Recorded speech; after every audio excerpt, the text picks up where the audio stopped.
When my wife and I arrived at the Halloween party, it was already lively. It was hard not to notice her fit physique showcased by her tight, jet-black Catwoman outfit. Despite being a mom of two, Alicia looks stunning. Sometimes I forget just how attractive she is. I, on the other hand, was dressed as a pirate. Hot? Not really. But not too shabby either. Alicia gave me a quick kiss on the cheek before mingling with other guests, while I made my way to the drinks area where my friends were engaged in a heated debate. As I approached, I realized they were arguing over the age-old question, Hulk or Superman. It struck me as a bit silly considering the intellect in the room. Superman was obviously the superior choice.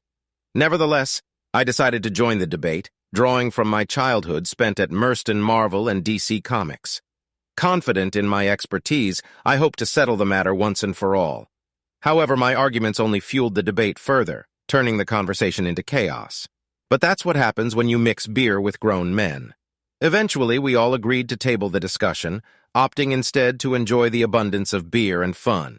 Knowing Alicia wouldn't want to leave anytime soon, I planned to stay relatively sober. She was already having a great time chatting with her best friend, Susie, who was also dressed as Catwoman. Alicia and Susie had been inseparable since middle school, despite being almost polar opposites in personality. They shared the same upbringing, often jokingly speculating about being switched at birth. However, they both detested that joke. Susie was married to Dominic, who was quite different from me in many ways. While I managed restaurants for a living, Dominic worked with his hands. Though I wasn't as active in the gym as I used to be, I still maintained a decent level of fitness from my boxing days in college. Dominic, however, works at a nearby factory. While I'm unsure of his specific role, I know it entails heavy lifting for 8-10 hours daily. He's practically a gym rat, resulting in a muscular physique. Unlike my neat short hair, his is long and tied back in a ponytail, complemented by a beard giving him an Aztec warrior vibe. If Dominic resembles Drogo from Game of Thrones, I'm more akin to Don Draper from Mad Men. Though I never truly warmed up to him, I didn't dislike him either. Our connection was merely through Susie, my wife's best friend, so our interactions were sporadic and never extended beyond that. And tonight was no exception. Sporting a Tarzan costume in chilly weather struck me as insensitive. I couldn't help but perceive it as an idiot move, reflecting his tendency for such actions. Despite his flirtatious behavior, which often bordered on inappropriate, the women, including Alicia, seemed to find it more amusing than offensive. This bothered me, especially considering Susie's apparent indifference. While she occasionally playfully chided him, there was no real reprimand, suggesting she took pride in his ability to attract attention. As the night progressed and Dominic's inhibitions lowered with drinks consumption, his flirtatiousness became more pronounced, regardless of the women's marital status. Though some husbands may have been angered by his advances, no one reacted, perhaps out of fear, intoxication, or a desire to avoid confrontation. However, I remained vigilant, ready to intervene if he crossed a line with Alicia. Sensing my unease, she approached me. "Are you enjoying yourself, Greg?" she shouted over the music. I nodded and took a sip of beer, observing her move to the music. Standing beside me, her attention shifted to Tarzan, silently appraising his physique. Unintentionally, I felt a surge of jealousy as I sensed her desire. It bothered me. Who dresses as Tarzan in this weather? Alicia snapped back to reality and faced me. "You know Dominic's sweetheart?" Always craving the spotlight, I chuckled, but the taste of my beer suddenly soured. Alicia noticed my shift in mood. "Are you jealous?" she asked. "Jealous of him? I don't need to strip down to get attention," I replied, my tone defensive. Alicia laughed it off. "Of course not, honey," she said, turning her attention back to him. As the night progressed and more drinks flowed, inhibitions waned. Dominic and his loincloth became less of a focus as I mingled with my genuine friends. It wasn't until later that I noticed Dominic making advances towards Alicia. Searching for her, I found them in the kitchen, engaged in incarnal conversation. My jealousy flared, and Dominic retreated upon seeing me. Alicia, sensing the tension, greeted me with forced warmth. "Hi, darling, I was just looking for you," she hurriedly said. "In the same place all night, Alicia. What were you two talking about?" "You looked awfully cozy," I asked, my tone accusatory. She tried to dismiss it. Nothing happened, Greg. Dominic was just being his usual flirty self. She was a bit short, but my unease lingered. I'm just a bit tipsy, honey. Don't worry, she said, patting my cheek before leaving.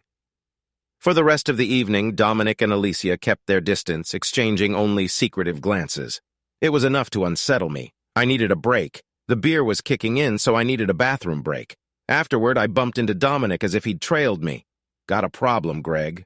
He slurred, his gaze menacing. What? He felt the surrealness of the moment. He accused me of looking down on him due to my wealth, inciting superiority. It puzzled me. You're drunk, Dominic. Go home before you say something you'll regret, I said, moving past him. Regret what? Like sleeping with your pretty wife? He jabbed, grabbing my attention. I confronted him, warning him to keep my wife out of his twisted thoughts. He smirked, dismissing them as memories, not fantasies. His words struck me like thunder, ending the conversation. After full of it, I retorted, less certain now. Then he made crude remarks about Alicia crossing a line. Enraged, I struck him, the impact echoing through the dry wall. Descending the stairs, I found Alicia, her tear-filled eyes confirming Dominic's claims. Panic ensued as Dominic lay unconscious. Amid the chaos, Alicia approached me, her question frozen on her lips. A glance told her I knew. Her teary eyes confirmed Dominic's words. Call emergency. Dominic's unconscious? Be cried. Screams echoed from above. But I stood there, looking at Alicia, searching for the woman I married. Honestly, I didn't care about Dominic's fate at that moment. What the hell did you do to my husband? A scream pierced the air behind me, followed by fists, punching my back. I dodged Susie's swings and someone pulled her away. Greg! What the hell? Richard the party host questioned, noticing the chaos. Ignoring him, I faced Susie. Did you know your husband slept with Alicia? Her silence spoke volumes, confirming her knowledge without anger or denial. She just looked at me as if she knew everything. Alicia's hand rested gently on my shoulder. Greg, we need to talk. But not here, she said softly. I turned to her, unleashing a surge of rage unlike any I'd felt before. It was so intense, tears welled in my eyes, a release of emotion preventing me from exploding. He woke up. A shout echoed from above. Susie hurried back upstairs. My anger began to fade as the gravity of the situation sank in. What if I had eliminated Dominic in a moment of anger? I could face lifelong consequences, even assault charges, jeopardizing my hard-earned career over a drunken mistake. The same drunken mistake who slept with my wife. Greg, come on, honey. Let's get out of here. We need to talk, Alicia pleaded. Us? No, Alicia. You're going home with your boyfriend and his wife. I'm leaving, I retorted, heading for the front door. Alicia grabbed me in desperation. Greg, you can't leave me here. We're going home and we're going to talk. Do you hear me? You're not leaving me behind, she cried. Her face streaked with tears, a mix of fury and sadness. It made no sense what she was angry about. I can't handle this, Alicia. Don't go home. I could end up in jail for assault.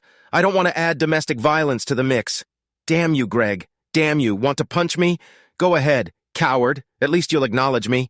Damn. First time you've touched me in weeks. She jabbed her finger into my chest as her anger escalated, leaving me puzzled by its intensity. She was the one and the wrong, yet she was furious. Is that it? Because I don't cuddle you every night. Is that your lame excuse? Is that why you cheated with this idiot? She didn't respond verbally. Her defiant glare spoke volumes. Just so you know, Alicia, I earn a living. I don't have a husband to pay my bills. Maybe if you had a job, you'd understand what it's like to come home exhausted. Suddenly, I remembered our audience, hanging on every word like they were watching a movie. Alicia was mocking me. Poor Greg. Too tired for his wife, yet finds time for adult movies. Maybe if you paid attention to your wife instead of silicone Barbie dolls online, she wouldn't confide in her friend about feeling neglected. Alicia's voice crescendoed, fists clenched, tears streaming down her face, a mix of pain and fury. It was the ultimate humiliation. I had no witty retort or comeback. Speechless, I faced the judgmental stares of our friends and neighbors, shock, disgust, sympathy, and perhaps a hint of entertainment. I had to leave. Alicia's cries of despair echoed until I started the car and drove off into the night. This story, based on real events, is not from Greg's perspective, but mine, Richard, the party host. Yes, I have a hole the size of Dominic's next to my daughter's room. Writing from Greg's viewpoint, allowed readers to feel his anger and humiliation. My wife and I discussed it extensively. It's like watching a train wreck. You can't look away. Susie's lack of anger when Greg disclosed Alicia's affair with Dominic indicated she was already aware. Was it a menage a trois or another scenario? Frankly, a menage a trois involving them would rival any adult movie. How long had this been going on? I also noticed the exchanged looks between Alicia and Dominic at the party, suggesting something more. Maybe I'm overanalyzing, but maybe not. She was evident Greg was neglecting Alicia carnally, perhaps in other aspects too. Was this an excuse for her infidelity? I doubt it. Does it explain why she cheated? Certainly. Women whose advances are consistently rebuffed may be more tempted to have an affair, especially if the husband shows interest in other women or watches adult movies, which can be seen as a form of betrayal. By the way, Alicia is incredibly attractive in real life. In my opinion, any man would find her irresistible. But this reinforces the saying that for every beautiful woman, there's a man tired of having lovemaking with her. The crucial question is, what happens next? Currently, the four of them are keeping silent about the situation, but it's only a matter of time before it comes out. While this story is based on true events, I didn't witness everything and had to take creative liberties, especially with Greg's inner thoughts. I sympathize with him and the tough choices he faces. Alicia treated him unfairly, regardless of her reasons. I'm uncertain whether reconciliation or divorce is the best path. Full disclosure, I'm somewhat biased as Greg is a friend of mine. And about Superman and the Hulk, I side with Greg. Superman's powers like thermal vision, flight, and super speed would easily defeat the Hulk unless there's kryptonite involved. But that's beside the point. Mr. Kirkson, they're calling you on line 1. Who is it, Betty? Mr. Ford is calling for you, sir. Greg called me. I've been trying to reach him since the Halloween party incident. Until now, he, his wife, and their lovers remained silent. But there have been so many questions. How could something like this not happen? The public showdown was so dramatic with elements of lovemaking, violence, and betrayal. And the epic confrontation between David and Goliath, except this time, Goliath had a glass jaw and wrote a check his drunk self couldn't cash, and David cashed it out of genuine hatred. Catch him through, Betty. Sir, he seems a bit upset. Well, yes, his wife did publicly humiliate him. If he weren't upset, I'd be concerned. Thank you, Betty. I'll handle it. I awaited the click indicating I was connected to Greg. Hey, Greg, it's Richard. I've been trying to reach you since I couldn't bring myself to say these words out loud. Ever since I found out about my wife sleeping with that moron? Yeah, I needed some time to process everything, Greg replied, his voice still carrying the simmering anger beneath his composed tone, even over the phone. His emotions were palpable. So, do you want to talk about it? I asked, hearing a chuckle from him on the other end, tinged with bitterness. It almost sounded like a snort. Why would I want to talk to you, Richard, buddy? So you can broadcast it online? Does your little story need a sequel? Are people dying to know what happened next to the guy who couldn't satisfy his wife? Can't your eager fans just wait to see how my damn life unfolds? Fine. He had read my narrative. Now, not only was he furious at his cheating wife, her deceitful friend, and her caveman lover, but he was also angry with me. Fantastic. Greg and I were high school buddies. He played baseball, I played football. Despite losing touch after school, him off to college, me joining the Air Force. We reconnected when I returned to our hometown years later. He'd landed a management job at Olive Garden. I teased him about wasting his college degree, but he persisted and quickly climbed the ranks, eventually becoming a district manager overseeing multiple restaurants, earning almost as much as me. Now my dear friend was seething at me. Not good, Greg. Usually I'd crack a joke to diffuse tension, but in this case, it'd only make things worse. I especially liked the ending, I began, but he cut me off. I had no choice but to shut up and listen. You know, where I tucked my tail between my legs and ran off like a coward. Nice touch. His words dripped with sarcasm, leaving me feeling like a terrible friend, utterly defenseless. Greg, where are you? We need to talk, I urged. You know what's funny, Richard? I've suddenly become quite the popular guy these days, more so than ever before. Seems like everyone wants a chat with me. Must be my charming personality. Equipped, his voice slurring slightly. I could hear the clinks of liquid pouring into a glass. Greg, are you drunk? I asked, concerned. No, Richard, I was drunk an hour ago. Can't tell you who I am now, he retorted sarcastically. All right, I admit it, I was a lousy friend, but I'm here to make it right. Where are you, Greg? I said, hastily grabbing my coat and keys, momentarily forgetting my work obligations. Screw you, Richard, not telling you where I am. Don't you dare show up at this bar. I'll mess you up if you do. He warned before the line went dead. But I didn't need him to tell me. I knew exactly where he was. There were only a handful of bars in town worth going to, and Greg had his favorite at Moe's, partly because he had a thing for the cute bartender there. She was the type who could flirt and seem unattainable at the same time, which only added to her allure, yet despite her charm, she wasn't busy when I walked in. My heart sank, seeing Greg alone at the bar, the sole patron in the place. Checking my watch, I realized it was just past noon. Karen, the bartender, greeted me with a wave, her eyes showing concern. Was this handsome guy belong to you? She teased. Oversmile didn't quite reach her eyes. I nodded subtly, gesturing for her to give us some privacy with a tilt of my head towards Greg. It was all I managed before his fist connected with my face, sending me reeling and seeing stars. No wonder Dominic ended up in bad shape. Before I knew it, I was on the floor, wiping blood from my lip as Greg glared down at me. Eventually, he shook his head and returned to the bar stool.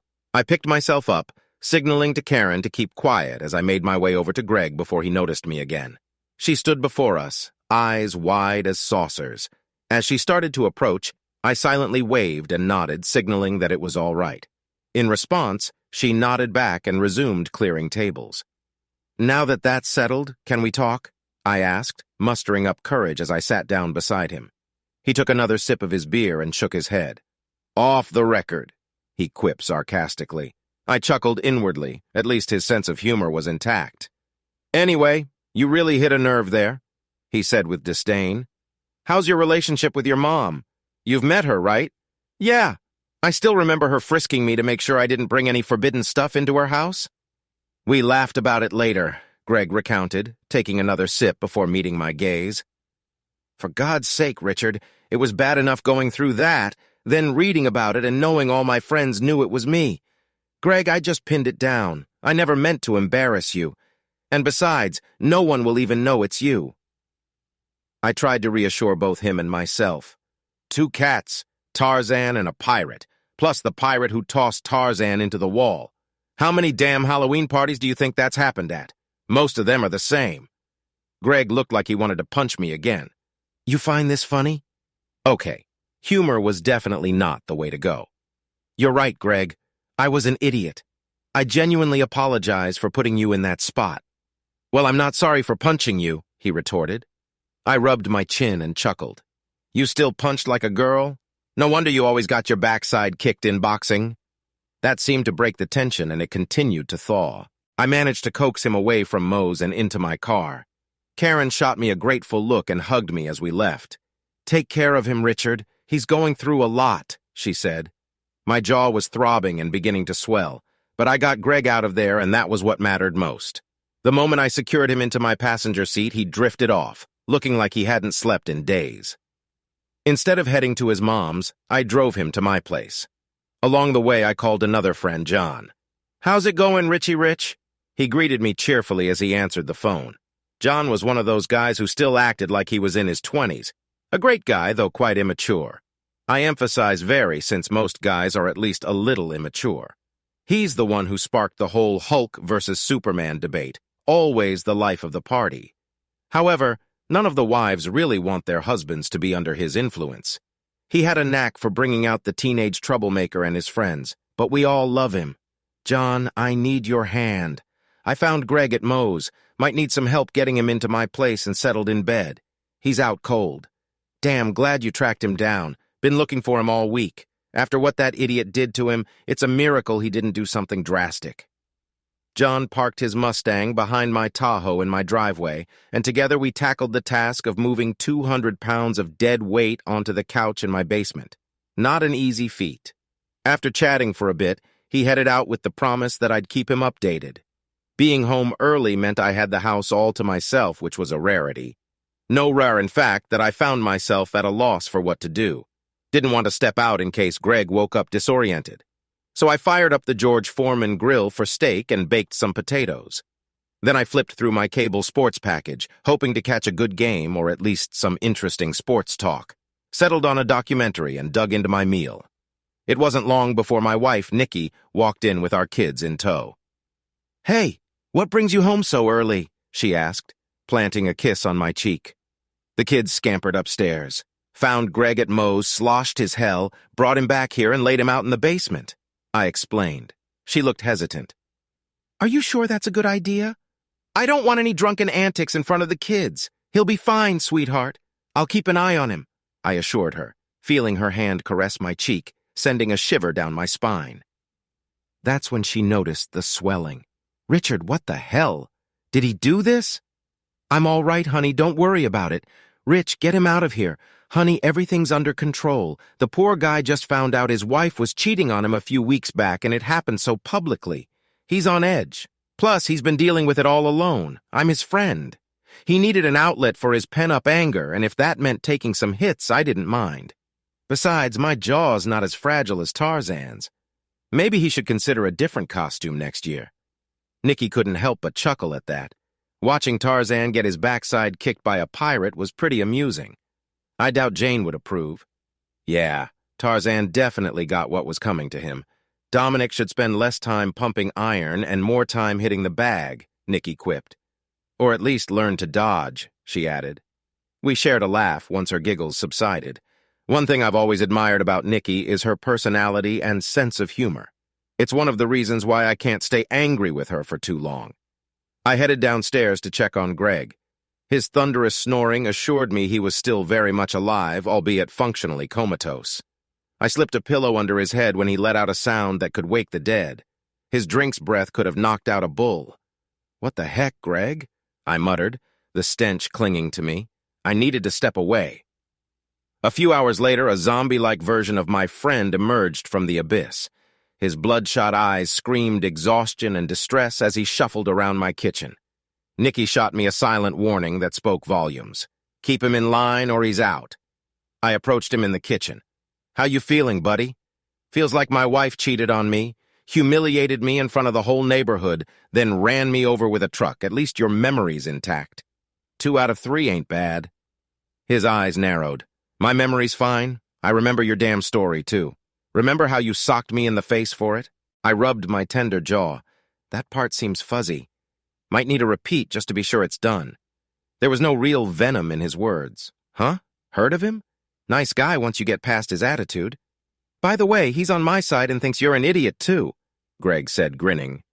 "Yeah, well, I'm sure he felt that way before reading the story I wrote about you," I replied. Greg nodded and chuckled. I gave him a friendly pat on the back, which he didn't seem to mind, confirming we were okay. "Richard, why'd you have to paint me as a wimp?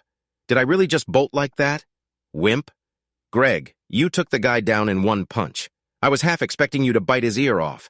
If you boxed like that in college, you'd have been a champ. No one sees you as weak. Screw you. It's a skill I've still got." "Idiot." He smirked and shook his head. "I really handed him his rear, didn't I?" Pride and laughter blended in his voice. "Hell yeah, but your sweet rear, you couldn't pull that off," he teased, nudging me. "Nah, might take me 2 hits, I quipped back, unable to stifle a chuckle. It was good to see Greg. "So what went down after I split?" Kept looking over my shoulder, thinking I was headed to the slammer. "Well, Greg, after you bailed from the Halloween party, Alicia let out this wail like she was facing a firing squad and crumpled to the floor. She sobbed loudly like a broken Catwoman. Nikki rushed to her aid, helping her up and leading her to the couch. Susie, the other Catwoman, came down the stairs with her disgraced Tarzan, holding his head as she guided him. Alicia caught sight of them and flew into a rage. "You idiot! What did you tell Greg? You ruined my life, you idiot!" Tarzan, already battered by the pirate, now dodged Catwoman's claws, while Catwoman, hashed, too, tried to intervene. "Alicia, stop it! Cut it out!" Susie yelled, defending her husband. Tarzan, being saved by a woman from a woman, only stoked his fire. "Can this idiot embarrass the jungle man any further? You should have said something, right? You idiot." Couldn't take no for an answer. "What's wrong with you?" The jungle man regarded Alicia's fury with detachment. It was clear he hadn't grasped everything yet. The knockout must have sobered him up. He knew he'd caused today's pain. "Alicia, I'm sorry, I was drunk," he said. She stopped attacking and collapsed to the floor again. "What do I do now, Susie? What do I do now?" Back to Richard's kitchen. After that, they had to haul Dominic to the ER. Turns out he had a concussion. He wanted to press charges, but Susie and Alicia talked him out of it. She pleaded with him not to. She knew if you got arrested, there'd be little hope of your return. Greg chuckled and shook his head. "In any case, there's little hope left for this." I sighed, nodding sadly. "So, Greg, what happened after you split?" "All we heard was the rubber hitting the road and the roar of your engine. I wanted to chase after you, but my Tahoe was packed with other cars. I feared you might crash. You haven't responded to any of our calls." "Yeah, well, I needed to get away and think, you know? I couldn't wrap my head around it. All our friends are looking at me, judging me. I needed space." "So you headed to your mom's place. It must have been tough going back there." "Yeah, well, life throws you curveballs sometimes. The only way to deal with it is to do something out of the ordinary." Greg, October 31st, party crap. Damn it, these damn women. I sped recklessly alongside streets leading out of town. Honestly, I had no clue where I was going. Top signs, speed limits, traffic lights, none of it mattered. I drove like I was the only one on the road that mattered. What's that sound? I glanced at the passenger seat, recognizing Alicia's ringtone. Her lovely face illuminated my Android screen. She smiled at me, a loving smile captured in time. I remember taking this photo. I was so happy, so full of love and adoration. Damn lie! I fought the urge to chuck my phone out the window. Her picture on the screen lied to me. If I answered, the voice on the other end would lie to me. The cheerful melody announcing her call was a lie. Lies. She slept with Dominic. Maybe they even kissed. Passionately. Excitedly. Damn it. I bet the idiot loved it. Another man's wife in his bed. Who did he think he was? I was the one by her side when she was sick. In the delivery room with her twice. Promising to love her in sickness and health. I devoted my life to her. The persistent ringtone tormented me with its falsehoods. He paused for a moment, then continued. I shut it off and pulled out the battery. Silence. No more lies. I drove aimlessly around the city, my mind on autopilot, protecting itself from overload. The images of tonight's events and worse, the scenarios I imagined between my wife and that idiot in the jungle were overwhelming my mind, overclocking my processor. Reality hit me when I gazed up and found myself parked in front of my parents' garage. I couldn't recall driving here. It seemed my subconscious guided me back to my childhood abode. Cutting the engine, I entered. Every child holds a key to their parents' home, even if they vowed never to return. Well, perhaps not every child, but in my case it was late. The living room, unchanged for decades, greeted me in darkness. The sofa, coffee table, lamp, all fixtures frozen in time exactly as I remembered them. Strangely, I found solace in this familiarity. At night, in one drunken conversation with a Neanderthal, everything changed in an instant. I've always been skeptical of stories where worlds shift in a blink, except in tragedy. This night turned me into a believer. My entire understanding of life was upended by a single conversation. Returning to my childhood home brought a sense of stability after an earthquake shatters buildings and fractures the ground. In such times, people crave calmness. Stability was what I needed now. For the moment, I was safe at home. "Who's there?" My mom's voice rang out, envisioning her wielding a baseball bat, ready to fend off intruders. "It's me, Ma. Gregory?" "Yes." Suddenly the light flicked on, momentarily blinding me. I squinted to shield my eyes. "Why on earth are you skulking around in the dark trying to give me a heart attack?" "Glad to see you too, ma'am." As my eyes adjusted, I faced an elderly lady clad in floral pajamas, hair and curlers.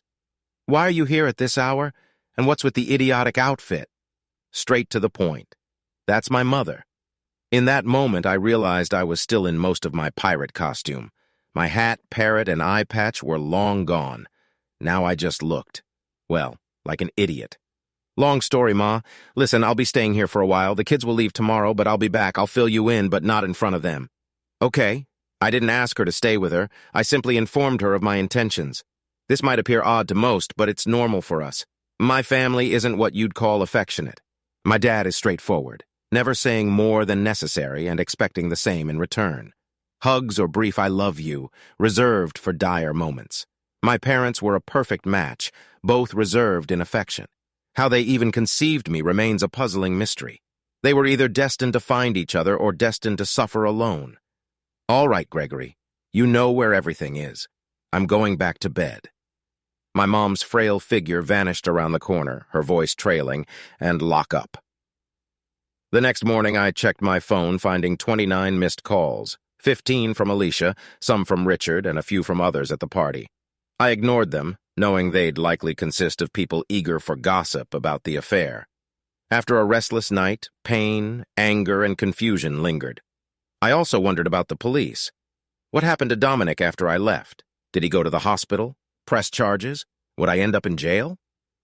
I slipped out of the house before my mom woke, leaving a note explaining my departure. If Alicia called, Mom was instructed to inform her I'd reach out when ready. I parked near my favorite bar, seeking solace and strong drink to numb the pain. For the next couple of weeks, I hid at my mom's, only encountering Alicia when dropping off the kids or fetching belongings. Our interactions were strained, ending with her upset. Before leaving, I overheard her talking on the phone, ears perking up as I listened. If it had been the creep, I would have lost it. But it was Susie, her half of the conversation leaving me unsure if it was better or worse. I divided my free time between my parents' place and the bar. With that away on business, it was just Mom and me. Oh, joy. Deep conversations weren't her thing, though she listened attentively and offered support, even if she didn't fully grasp the situation. I'd never discuss adult films with her, especially after her warnings in my younger years about blindness and hairy palms. During my stay, we spoke little. I outlined why I was staying, and she listened, but didn't press for details. When she asked what I'd do next, all I could do was shrug and admit I didn't know. "You'll figure it out," was her encouraging response. We didn't revisit the topic. Oddly comforting, it spared me from endless retelling and emotional coddling. I was free to grieve in my own way, taking all my sick and personal days I couldn't face anyone, even though no coworkers were at the party. Living in a small town, gossip spread like wildfire. I wasn't just dealing with infidelity, it was public humiliation. Poor Greg, too busy with obscene films to satisfy his wife. Eventually, I had to shut off my phone. It kept ringing incessantly, faces pleading for answers. Screw them all. Whether the universe or Dominic's pride intervened, the cops never came. It was intriguing to observe my friends' behavior. They sent emails and even called, yet none visited my parents' house. I realized that when people are unsure what to say, they often avoid the situation altogether. They weren't neglectful friends, just unsure how to help. This silence, both a curse and a blessing, left me alone with my thoughts constantly. To quiet the disturbing images in my mind, I sought solace and drinks at the bar, with Karen becoming both my deity and my salvation. The hardest part about staying with my mother was being separated from my children. It was self-imposed exile, but it still stung. I knew seeing them meant facing Alicia, akin to reaching a warm bed across a half-froze and lake, so I drank even more to numb the pain. It took Karen showing me a story, caught Catwomen penned by a friend, to break the cycle. It mirrored my own script, featuring 2 Catwomen, a pirate, that damned Tarzan, Superman, and Hulk the Nerve. Fuming, I dialed 7 digits. "Good morning, Mr. Kirkson's office. This is Betty. How can I help you today, Richard? Today at Richard's place, so what's the plan with Alicia? Divorce, separation, give her a thrashing?" Greg chuckled sadly and stared at his plate. "Do I have to choose?" he quipped, lacking enthusiasm. I saw the agony etched on his face, replaying Halloween's events in his mind, her words echoing like a broken record. "Greg, I've got to ask. You can tell me to buzz off if it's too personal, but about that adult film, what did she mean?" Greg blushed, shifting uncomfortably. "So what? I watch them occasionally, not every day. Are you implying she doesn't or you don't?" he retorted defensively. "Sure, I watch them, but Alicia said you were viewing them instead of being carnal with her." "That's true. Buzz off, Richard, it's too personal." "All right, buddy, fair enough. But I just want to understand what went wrong. You two seemed so happy. I never suspected a thing." He gazed down at his meal while his fork traced circles on the plate. "She just doesn't get it, Rich. What's she not getting?" Greg let his fork drop and ran his hands over his face, taking a deep breath. It was a sigh tinged with sadness, perhaps mixed with guilt. I work 10 to 12 hours every day, sometimes even 5 days a week if I'm lucky. When I get home, I'm exhausted. I'm stressed out. I deal with irate investors, clients, managers, carnal molestation claims, discrimination claims, and everything in between. It all falls on my shoulders. If something goes wrong at the restaurants, like some customer claiming to have spotted a rat and demanding free food, I'm the one who has to handle it. He paused, gathering himself to continue. I listened, waiting for him to spill it all out. Alicia requires a lot of foreplay. I mean, a lot. I have to spend 30 minutes just on foreplay. Then when she's ready, we can start having physical engaging. She likes to change positions frequently. On top of that, she wants me to talk dirty to her throughout. I love my wife, I really do. And when I have the energy, it's fantastic. I know guys who complain that their wives are frigid, unimaginative, or just want to get it over with. Alicia is none of those. But I don't have the stamina to do this every night, especially after dealing with all the crap I face during the day. He paused, glancing away. Rich, sometimes I just feel better being alone. I hate to admit it. I mean, every man dreams of a woman like Alicia. A passionate woman who genuinely enjoys lovemaking. I know I'm lucky to have her, but I noticed his eyes starting to cloud over. It's tough to reconcile the pain of marriage when you realize the part you played in your own troubles. I do so much for her, for the girls. I work my backside off to give them everything I didn't have as a kid. My dad was very thrifty. He only bought what I needed. I want more for my girls. And then there's my wife. And I enjoy spending time with them. They're my whole world, but sometimes I just wish I didn't have to do something for someone else. When I come home after dealing with all the crap at work, sometimes I don't always want to be a dad or a husband or a boss. I think I missed a bit of that. How long has it been since you two were carnal? I mean, before the party, he shook his head. I don't know, Rich, I really don't know. I didn't even realize so much time had passed.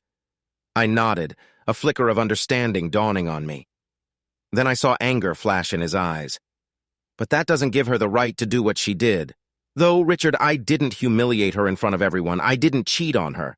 She should have come to me with our issues. Why didn't she come to me?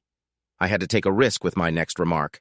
It was crucial to convey my point to him without seeming like I was taking her side. Maybe for the same reason you never explained to her why you watch adult films. Communication can be tough, especially if you don't realize you need to say something in the first place. How do you communicate your unhappiness to your spouse? Simply put, you say, I'm unhappy, to Shay. Things were escalating too much. Usually at moments like this, I'd crack a joke, so I switched gears. So Greg about my wall. He caught on that I was teasing him and grinned, shaking his head. Call it even for this one.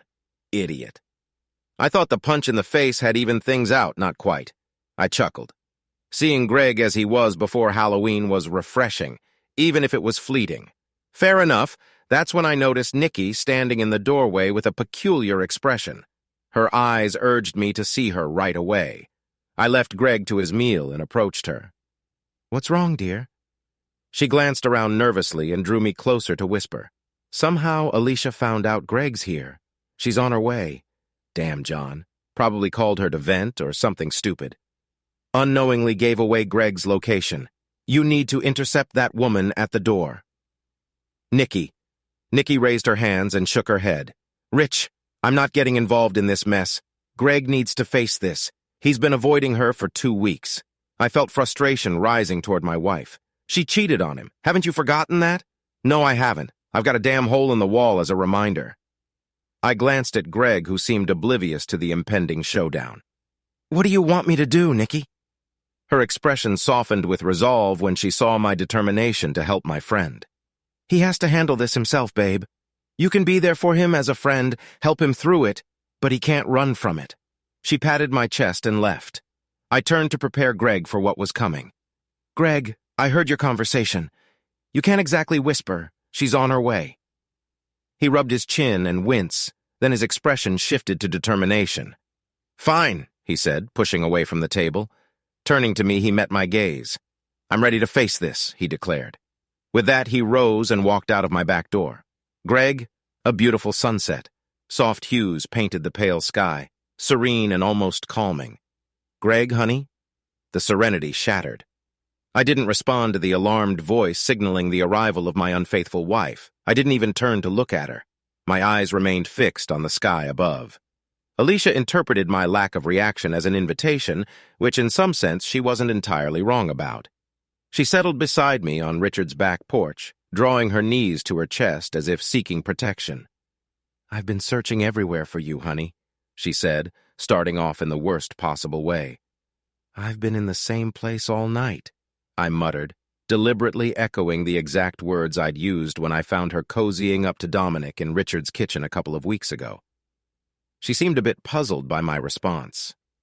"Greg, we need to talk," she said, and I nodded in agreement. From my side vision, I could sense her anguish. I avoided looking directly at her face, but it seemed like a grim sight. Swollen eyes, flushed cheeks, a somber expression. At least that's how her voice conveyed it. "I love you, honey. It's a lie."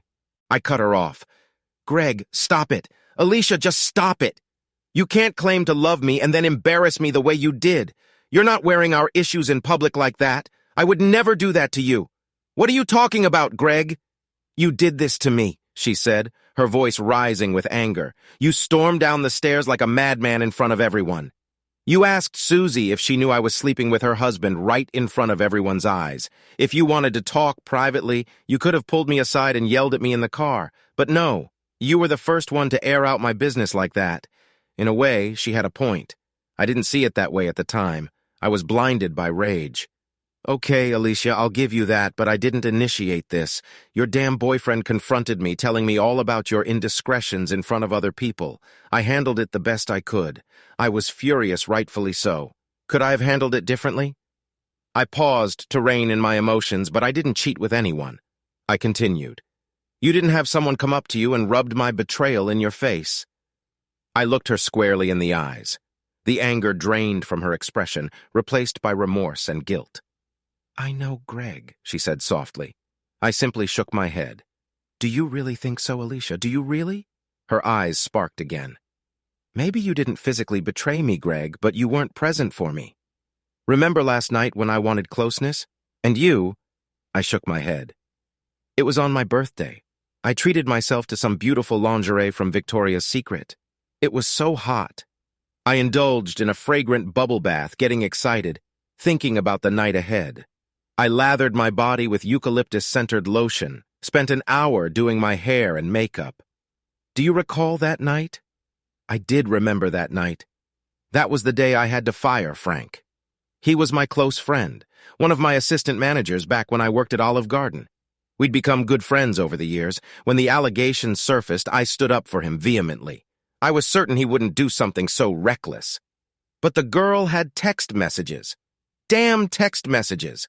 When they emerged, I was livid. I was the one who promoted him. I was the one who vouched for him. And I was the one who had to deal with it. Or they'd deal with me. So needless to say, I wasn't in the best mood that evening. But I didn't forget her birthday. I made a reservation at her favorite restaurant, all set for a nice dinner. But all Alicia wanted that night was dessert.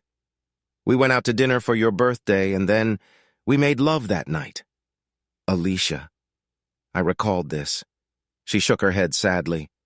"We had love-making, Greg. You couldn't even enjoy it. Then when I tried to cuddle with you, you pushed me away, saying you were tired. That's why I gave you space." Her voice caught and she swallowed hard. I knew she wasn't finished yet, so I waited for her to continue. "Then I woke up in the middle of the night. I saw you at your computer. I saw you watching adult films and pleasuring yourself." The words came out forcefully, and then she broke down. Her body trembled as she tried to cry silently, but to no avail. I sat beside her, speechless. Slowly, I began to grasp her perspective, hearing her side of things open my eyes. Until tonight, she was just a deceitful cheater. Now I wasn't so sure who she really was. "I get it, Alicia. All right, I took you for granted. But do you truly grasp this, Greg? Do you comprehend how deeply this devastated me? Can you fathom the pain of realizing that at your best you're not enough to satisfy your husband? I doubt you do. After that, I made a pact with myself to stop initiating lovemaking with you. I wanted you to desire me, but you never did. So that's why you ended up with Dominic. Did he make you feel like a woman?" She sniffled beside me and wiped her nose on her sleeve. Yes, Greg, he and Susie did. Damn it, Susie and I got drunk once in high school. Something happened that night. In the morning, we were mortified. We chalked it up to the drinks and pretended it never occurred. Well over a decade later, I found myself at her doorstep in tears. A few weeks afterward, feeling like the most inadequate woman alive, I went to her place. I was so low, so shattered. I told her I needed to get drunk, and we did. The feeling of inadequacy started to fade, but it never truly went away. And how did you end up in bed with her in Glass, Joe? Dominic came home from work and found us completely wasted. Susie confided in him about my issues. He began telling me how beautiful I was, how he desired me. Susie backed him up, mentioning our past in high school. He got excited and suggested we kiss. We were so drunk that we obliged. It all began with a playful kiss, but before I knew it, things had escalated beyond control. How many times did you sleep with them? She turned to gaze at the now darkened sky above us and whispered twice. It stung. The drunken episode was bad enough. I could eventually move past it, but knowing she'd been with them again was a whole other blow. So, at the party in the kitchen, what were you and Dominic discussing? Her eyes flashed with anger and a hint of guilt as she recalled it. He was drunk, complimenting my hot costume and suggesting we go to their place for some fun. I was worried someone might overhear, so I tried to hush him. I admitted my mistake, saying the three of us couldn't continue. Then he got a bit forceful, pressing against me. That's when you walked over? Yes. I gathered my lingerie in a pile. Wasn't that what you said? She nibbled her lip, shaking her head. I was furious, Greg. Seeing Dominic pestering me like that just reminded me how little you valued me. Were you planning on heading to his place later for some fun since he appreciated you? She shook her head, locking eyes with me. No, I was hoping you'd finally take the initiative. I chose the Catwoman outfit because I knew you loved Michelle Pfeiffer and Batman Returns. You once told me how you fell for her because of that suit. I saw the way you looked at me in it. I saw desire in your eyes, mine. I almost skipped the party altogether to get what I'd been yearning for. I wish I had. I hoped when we got home you'd take me. And then Dominic happened. She spat his name out. Well, none of this would have happened if you hadn't slept with him. Why didn't you just talk to me, Alicia? She sadly shook her head again, sniffing. I don't know, Greg. I wish I did. Lord knows why I didn't. Well, I guess there's enough blame to go around. She turned to me, hopeful. So what now? Greg, I don't want to lose you. I love you so much. I'd do anything for us to get through this. My head swirled. Can we get through this? Can I forgive her? Knowing I played a part in our downfall, leave the past behind. I don't know, Alicia. So much has happened. Will take a lot for us to start healing from this. A glimmer of hope sparked within her. She wiped her tears, gripping my hand. Please, honey, I'll do anything. Just give me a chance to show you how much I love you. I met her gaze, sensing hope. I began to feel it too. It'd take time, but maybe we could mend each other. If we both fought hard enough, there might be a chance. All right, Alicia, but it'll take several steps. First, we need counseling. It's necessary. Obviously, we have a lot to work through. We need to learn how to communicate with each other. She kissed my cheek, embracing my neck. Yes, darling, whatever you say. Secondly, you need to cut ties with Susie. That's when I saw the light fade from her eyes, feeling it dim in my heart. Well, what did you say? I said you need to end your friendship with Susie. Greg, why are you asking me to do this? I reclined in my chair, staring at her in disbelief. Seriously, Alicia, you cheated on me with her and her husband. Do you expect me to do? Just trust that it won't happen again? Every time you're with her or talk to her, do you realize what goes through my mind? How can I heal if this wound keeps getting salt rubbed in it? She recoiled as if I'd struck her, tears welling up in her eyes. We locked eyes in silence as seconds stretched into eternity. You want me to choose between my best friend and my husband? I can't do it, Greg. Please don't make me. Words couldn't convey the agony that coursed through me at that moment. Strangely, it was worse than catching her in the act. This time, there was no anger to mask it. My heart constricted painfully, crushed by the weight of the realization that it was too much to bear. The fact that she couldn't choose me over her best friend was devastating, a catastrophe of unfathomable proportions. The woman I loved most didn't love me the same way. I wasn't her one and only love. I shared her heart with another. Dominic's irrelevant now. I don't care about him. This is bigger, Alicia, and she couldn't sever her ties with Susie. The bond was too strong, rivaling her love for me. She couldn't let it go, even if it meant sacrificing our marriage. Sadly, we divorced less than a year later. Alicia fought tooth and nail to prevent it, even stooping to humiliating herself. I never imagined I'd see her pride crumble like that. She begged me at my workplace not to leave her, embarrassing herself in front of everyone. I begged too. It was a heart-wrenching plea that left everyone uncomfortable. When I secretly hoped I'd give her another chance, but I couldn't bear the thought of her being around him as long as she refused to relinquish her friendship. In essence, I was right. No spouse should have to share. A year later, the wounds still run deep. There are no winners here. We do our best for the kids, avoiding putting each other down in their presence. Yet, many nights I've been a shoulder for Greg to cry on. But there was one silver lining this Halloween. He brought a date to my party. She wasn't dressed as Catwoman. She's just a rebound, not as next great love. But finding someone new is still progress. Real life isn't about neatly packaged endings. It's a messy, gradual healing process. Alicia, Dominic, and Susie didn't show up at the party. They cut off contact with the rest of us. Susie remains staunchly by Alicia's side, accusing Greg of unfairness and trying to force an impossible choice. In my view, the choice wasn't impossible. Alicia simply didn't want to be married as much as a loving wife should. She claimed she'd do anything, but actions speak louder than words. She might have been willing to play the part of a love-making slave or a doting housewife. But when it came to sacrificing something personally significant, our marriage wasn't worth it to her. In the end, he's better off without her.